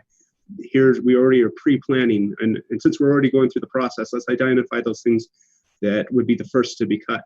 And then likewise, identify programs that, hey, if our budget shortfall, revenue shortfall is covered by some of the stimulus, or if we rebound faster than expected, here are the first 5 projects that we would add back in. And maybe that does look like Mr. Henley brought up public safety personnel. Maybe we don't add additional positions up front, but maybe we have that kind of waiting in the wings, and if things rebound faster, that's where we put the money next. So yes, both of those things are possible. Let me suggest one thing we did back in the last recessionary period in fiscal 08 and 09. We developed jointly with the council each year what we affectionately called the thaw list, and that was a list of essentially supplementals or restoration. If, for example, if we eliminated a position in the budget, we might put the refilling of that position on what we called the thaw list. And we actually came up with a prioritized list. I think we went 1 through about 30 priorities. And we said, in the order in which revenues start looking up, we'll start tackling these in order. And it was actually adopted as part of the budget document and included. And then as revenues improved over time, we were able to work our way through about half the thaw list during that fiscal year. And so again, we try to be conservative but realistic. Recognize again, and we'll put off when we can delay capital outlay or vehicles or those kinds of things. We'll push them out into the fiscal year as far as we legitimately can, which give us some flexibility for a cut later in the year. But we could also include some of these other things that we'd really like to do, that we feel are necessary and critical, but may not be able to do them at the beginning of the fiscal year, we could put them on that thaw list and then address them as we go through the year. All right. Any other comments or questions from Mr. Parker? Well, thank you, Mr. Parker. I think you know, I guess what you can maybe sense from our comments is that we're you know, we're prepared to respond thoughtfully to your budget proposal, knowing and trusting that you are looking at these kinds of economic concerns carefully. I like that you've got a multi-pronged approach to this, and I suspect that we'll see that evident in the proposal as it comes to us, and I think that will help us to respond in the same spirit. In other words, I mean, I obviously can't speak for even myself yet, whether or not we'll have certain specific objections or concerns about what's in there, but I think you can move forward with the confidence that we're working together in a spirit of trust on this, and that we have a clear understanding of your guiding philosophy and the principles that you're using to move forward, and we like them. So hopefully that just ease some of those concerns that you and the mayor might have. Okay, thank you. All right, we'll return then to item number 2, which is a discussion regarding updates to an ordinance amending Provo City Code to establish a Critical Hillside Overlay Zone citywide application. And Brandon Larson will be our presenter. And Brandon, I don't know if you would like to explain a little bit of the hiccup that's occurred regarding the noticing that was brought to our attention yesterday on the Foothills Committee meeting that explains why we need to continue this item. But maybe you could explain that up front. I probably should have coordinated with you ahead of time, but just help us understand that. Or maybe Brian Jones can also help out with that. Sure. Thank you. So yesterday, like you said, we did meet with the Foothill Committee, and as we were discussing the application and some of the changes we've made based on the feedback we received from the council last week, in our discussion, it was noted that that staff found a noticing issue with the two applicate, well, particularly with the zone map application. There's a state code provision that appears that was not met. Essentially what that means is this needs to have a public hearing at the Planning Commission level. The next available agenda is May 13th. So we're getting this prepared to take back to the Commission. In doing so, we've prepared, we're in the process of preparing notices for approximately 2,300 unique tax parcels, property owners. And so we are working with the city attorney. We've drafted a notice to comply with state code, and we're just getting that notice prepared. This particularly we started getting a lot of feedback from the public that they hadn't received notice, and then we looked into it and found the mistake. And so we're dealing with that and getting that ready for the May 13th Planning Commission meeting. So no substantive changes have taken place in the ordinance since the Hillside Committee meeting yesterday. I don't know if you want Brandon to go through any of the previous changes that the Hillside Committee looked at yesterday. The CRC group has dedicated time in tomorrow's meeting to kind of settling the issue or a final recommendation on the retaining wall issue. That's been a subject of discussion several times at the Hillside Committee. So whatever the result of that is, that will get put into the ordinance. So that's what the Planning Commission will see on their next reading.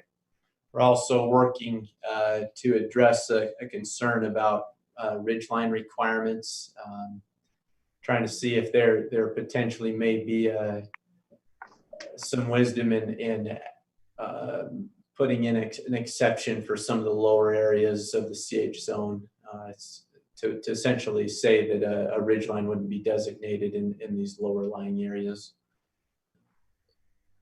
Maybe for the sake of the council, I could just pause on the item of the noticing to see if there are any questions. And I just wanted to add one more bit of explanation that Brian gave us yesterday, and that is that was I thought well explained and helpful for me too. Even if we had done the noticing of all the property owners of the map prior to the planning commission meeting that was held, that where this item was discussed, once the planning commission recommended a change to that map, it still required us, as I understood Brian explaining it yesterday, to have rebooted that process. In other words, we would have had to have notified all the new property owners who were within that map that had been recommended for change by the planning commission, which, in other words, we wouldn't have been able to meet our goal of drafting this by the end of this month. So we were kind of hamstrung by that consideration, and I'm glad that it was brought to our attention. It will mean, for the sake of clarification to the rest of the council, it will mean that there's only one application at present that would have been subject to this ordinance had it been passed today. Of course, if we know that this is going to go on for another month, there is the theoretical possibility that there would be others in the meantime. But we are just going to move forward and believe that this will still be a very valuable tool for us to have for many years to come. But anyway, I don't know if there are any questions from the council or concerns about this this issue of the noticing and the delay that you want clarification on. All right. Well, maybe Brandon, it would be helpful to, you mentioned the one item of the retaining wall and ridge line questions. I think all the council saw this draft with some of the new changes in color that or in a different color that you had submitted to us. I don't know that it's necessary to go through all those in detail unless there are specific questions from the council at this point or any concerns about those changes.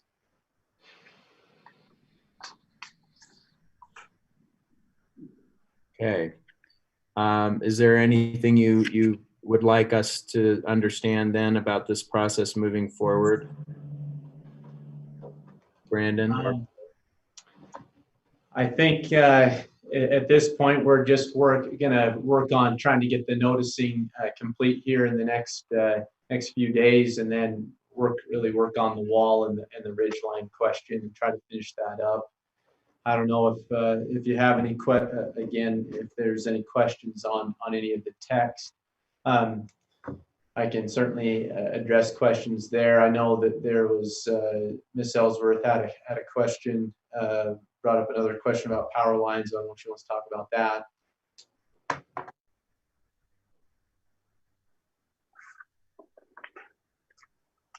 Ms. Ellsworth.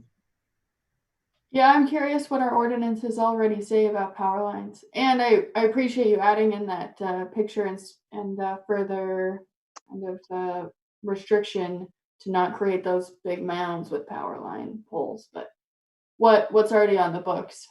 So Provo City Power doesn't allow construction underneath their power lines. As you know, as we get up into the hillsides, we have both, in some cases, Provo City power lines and UPNL power lines, or whatever they're called these days. UPNL does allow construction under the power lines if you meet a vertical setback. So those are the existing regulations.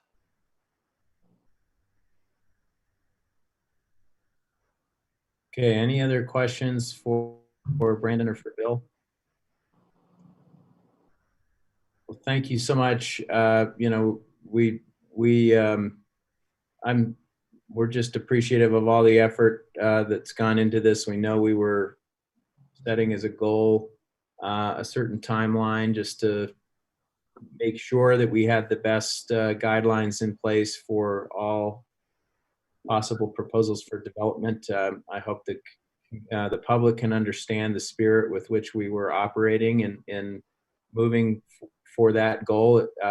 You know, we didn't intend to be dismissive of public input or to be steamrolling anything. We were trying to do this right precisely because we had a development that had been proposed. We wanted to make sure we did it right. And I'm still hopeful that it will have tremendous benefits moving forward and maybe even hopefully have some relevance and some aspects in this ordinance that would be appealing to the current proposal that's been put into the city, because I think there's a lot of good wisdom and strong guidelines in this ordinance that I think that will be very useful. The Foothills Committee will continue to work not only on completing this particular process, but then moving on to discussions about you know, considerations regarding city plans and aspirations for the general area of the Northeast and Provo Canyon and so on. So we look forward to that discussion. Thank you, Mr. Hanley. Thank you. All right, and then my apologies again for delaying your time. That's never happened before. I guess something about the scrolling. I was looking for the list of names to read off as we were counting the vote, and I think I jumped down to the next one and didn't even notice that I'd passed you by. So I apologize. Quite all right. Thank you. All right, we will. We did have a fourth item here, just more or less as a placeholder in case there were additional items that needed discussion from the administration. So I don't know if there is any need for that discussion or not, but we have that time available. Hi, George. Yeah, I would love to just give you just a quick update, basically of what's going on in our administrative side over here. Wayne did a really great, thorough job, and I will say this year's budget is not easy. The beauty of this year's budget is our directors are amazing. Every one of them has been really understanding. I've talked to every single one of them multiple times, and the ones that actually presented to the council prior to COVID-19 have come back and said, wow, you know, had I known, I would have done a completely different presentation. They're they're all team players. We're doing these 30-minute one-on-ones right now. We're going to get through those by tomorrow, like Wayne stated. And then we're just going to go to work on this budget and see what we can do with it. I can't remember which council member stated, but this really is not just from now till July 1 budget we're worried about. This is much more significant for next year's budget and the impacts it's going to have on our next year's budget. So that's what we're asking our directors to look at. Not only look at this gap that we're going to have this year, but look towards next year's budget and what we're going to be able to have to do with that one. I also appreciated Dave Harding's comment on will the budget be able to be adjusted? And that's the hope, is that if we come in cautious and conservative right now, that 6 months from now, we'll reevaluate if things are going great. Maybe some of the things we've had to implement, we can take off the table. And that's really the hope, is that this economic bounce back will be sooner rather than later and not have as big as an impact. But with that said, we are erring on the side of caution on this one. we don't want to find ourselves in a bind. I hold a weekly huddle with all the mayors on Thursdays at 2:30, and I host it, and we talked budget all things in our last meeting, and multiple mayors are doing same types of things we're doing. The difference is Mayor Prey from Woodland Hills is like, Mayor, I have one employee. So it's really been interesting to talk to them and hear how they're handling their budgets. Another update that I wanted to share is just the big events that have been canceled or postponed at this point. We met with Jim Evans and Paul Warner yesterday. They are meeting with their board today to make the final decision on the Freedom Festival. As you know, multiple events have already been canceled. We would have been well into trying to think how many events last year were on my calendar. It was right around 25 that are tied to the Freedom Festival. They start with the Hope of America, with all the children at the Marriott Center, and as we know, that's been canceled and it's trickled down. The most recent cancel was the gala. Today they should be coming back with an announcement on, and we were trying yesterday not to be so negative, but honestly, if you think about the Stadium of Fire, how would that ever work on July 4th with the situation and that many people? Also the parade.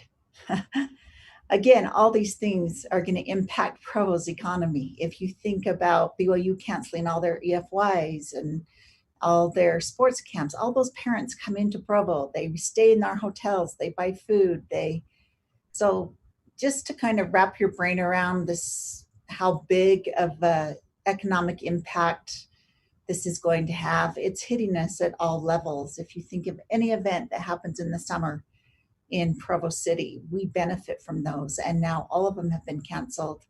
The other mayors, Mayor Fugel from Pleasant Grove canceled Strawberry Days, and if you think of all the events that our surrounding cities hold, they've all been canceled except a couple rodeos, I believe, stated they were able to postpone till August, which they are holding out hope for something like that. Again, there's so much unknown.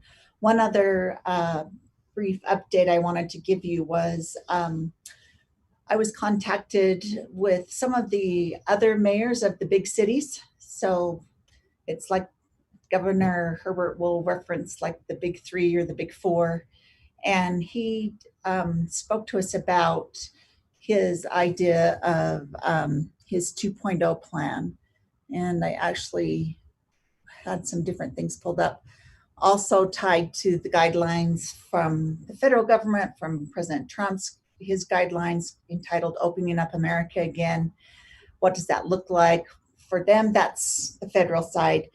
Governor Herbert has us focusing on the local side. On May 1st, he will come out with some different directives, and he has his plan. I actually have it right here that he sent, and he wants the big cities to really start taking a deep dive into it on his plan to work. Like I stated, his directives right now expire on May 1st. He talked about turning the dial from red, which is urgent, to our orange phase, which is stabilization, and the steps that he wants us to take a deep look into. The mayors have been very supportive. They've tasked me to talk about our recreation center and what it would look like to start phasing into opening it up. The beauty of it was this document the governor sent was really pretty broad, and I just got emailed phased guidelines for the general public and business to maximize public health and economic reactivation. So this is the document that's more specific that we're going to work off of. With that said, they're eager, but also we have to be so careful and be respectful of everyone's fears and concerns with this COVID-19. We are slowly going to turn that dial, though. The governor's asked me to. to, if possible, slowly start bringing people back to work. And it's going to be interesting, but we're going to be cautious. We've got Utah Valley Medical working with this on recommendations. Just a couple little updates I wanted to give you. Let's see, I have a lot of different windows pulled up that I wanted to share information with you all.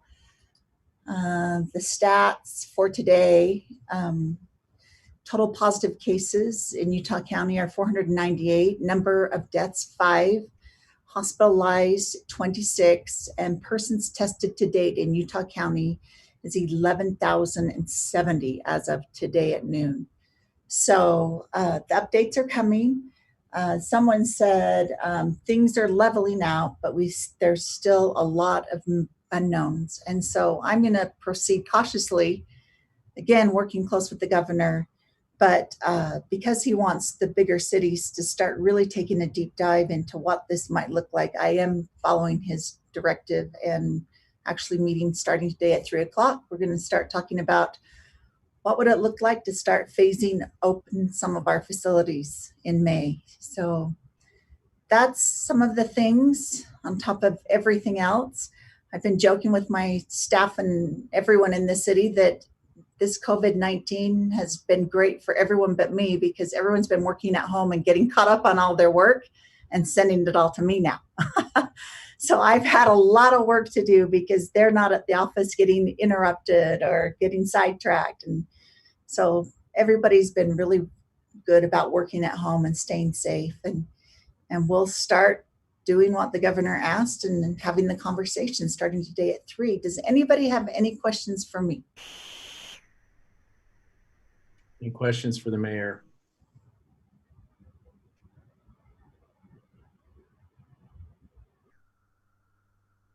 And I just want to make sure you all know that I am just a phone call or a text away. You have any questions or concerns, or you hear the mayor's doing this or the mayor's thinking of doing that, please don't hesitate. Don't second guess yourself. Just as many of you know, I'm open. I want to talk. Shoot me a text. I know every time I've reached out to you, I always will shoot a text. Can you talk right now? Is this a good time to talk? Just know I want to be able to communicate with you. If you have any questions or concerns with these phase guidelines for the general public and businesses reopening. I'm curious, I haven't had a chance to dive into it, but he has gyms, guidelines for opening gyms. He has guidelines for opening sit-down restaurants. He has guidelines for opening daycare. It'll be interesting. This is going to be an interesting document to kind of wade through this afternoon on our break. Ms. Ellsworth has a question. Go ahead. Yeah, I'm just curious, as you develop these kind of timelines and implement the governor's recommendations, how should we get that information? Is that something we should just watch for on social media channels?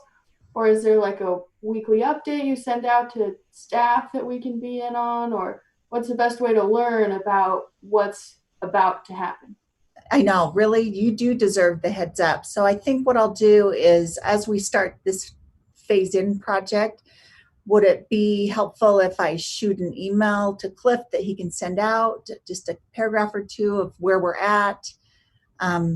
If we were to open a business, not a business, but the rec center or something, or our golf course or something. I know Mayor Pike has opened all his golf courses down in St. George. I'm talking to other mayors. The Utah County mayors are really united, which is the beauty of it, is they don't want to be kind of how Salt Lake County is, where it's patchwork. One mayor is saying one thing and doing one thing, and another mayor. We want to look united and organized, and we want to come and have the same guidelines and open up with the same recommendations and the same protections. Why don't I do that? If Cliff, you're okay with that? If we get to where we're ready to make a step or phase in something, that I shoot you an email and let you know. And then if you can share that with the council, that would be great. And also, Shannon, you can text me anytime if you hear something or someone in your district has a question. Don't hesitate to reach out to me personally too. Thank you. Yeah, thank you very much, Mayor. I think we all know that we can reach out to you and we'll get response. You're very communicative. Mr. Harding. Yeah, Mayor, thank you for that presentation and, you know, for, as Mr. Parker was presenting the budget, you know, I know you've been involved heavily with that, and I appreciate the leadership that the administration has demonstrated this difficult year. Just broadly, obviously, I appreciate that we're looking for how we're going to start rolling back some of these restrictions, some of the directives, start opening things up. I've been supportive of the approach that the governor and the state and that our county and our city has taken to this point. And I do believe, you know, just looking at the numbers that are being published by the state, I think we were able to hold off that exponential growth. We were able to flatten the curve, and at the same time, not put in as tight of the restrictions as some communities put into place. So that's, I think all of that was good. What I've seen is, looking at the numbers, is they seem to have leveled off. The number of confirmed cases doesn't seem to be growing, but it also has not come down. It's pretty much at the peak where we've been and holding steady.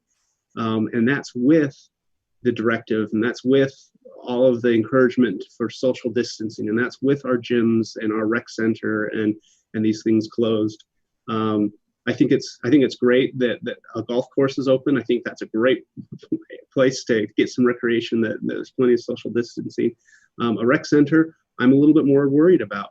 And I know this is just looking at what this looks like, but I do fear that if we're holding steady at the kind of the top of our infection rates, and we start backing off on some of these recommended guidelines, I do worry that we may start ticking up some more. So just a word of caution as we're looking at this. You know, I feel like we've struck a pretty good balance, and we're holding steady. I'd love to see that come down before we start easing off, or I fear we might increase. So thank you. No, thank you. That is, I think about it every day. A mayor actually texted me this morning and said, how many of your employees and first responders have tested positive for COVID-19? And it was just so refreshing to say 0. We have 0 cases. But I will, just a little background on why we haven't seen this drop. And the reason is because we're testing so many more now. You know, we have our drive-through testing in Provo. And actually, we have so many tests and available people out there. Even if you have one symptom, you are welcome to go down and get tested. And that's why our numbers haven't seen like this little bit of a bell curve, because our tests are going through the roof. We're doing so much testing right now, and which is exactly what we want to do. Will people still be getting sick? Absolutely. I mean, we're nowhere near out of the woods, but I do believe in what the governor talked to me about, that we have got to start this plan to get back to work. Has got to be talked about and thought through. And that doesn't mean flip the switch and tomorrow I expect everyone to be at work. No, this is a phase. And May 1st, I've been lucky enough to kind of be on the inside conversations with him. May 1st, you'll see some directives that are a lot more job friendly, and come on, let's start. If you are in an office that has a door that will close, just all those things, there will be some significant changes coming out of his office on May 1st to get back to work. Well, thank you, Mayor. We're very grateful for you and all the staff for your vigilance. We're certainly grateful for all. It's not me, George. I just have the best people in the world. I do nothing. I just have the best directors, the best team, the most wonderful council. And so I can't take any credit. I just am surrounded with great people. Well, we're grateful for you too, but we also share your admiration for the city staff. We think they're pretty remarkable. so we know we're in good hands. And we appreciate the willingness to continue the dialogue with you and get updates, and hopefully help guide and smooth out some of the anxieties that are in the community right now and uncertainties. We very much appreciate it. Any other comments or questions for the mayor? All right, well, thank you all. That will bring us to the end of our meeting. We have no request for a closed meeting, so we will convene. Sorry, how does that work then? So we're gonna, if there is no objection, we will now adjourn by unanimous consent. And then we will reconvene at 5:30 p.m. for our evening work session. So if there is no objection, I don't see any objection, I will announce the vote unanimous that we adjourn, and we'll see you at, oh yes, Cliff, you have a comment. Sorry, just the terminology. We won't be reconvening, but we'll meet again as a regular council meeting at 5:30. This was a little bit of an unusual schedule here, but we will do as Cliff instructs. So thank you all for joining us. We'll see you in a few hours.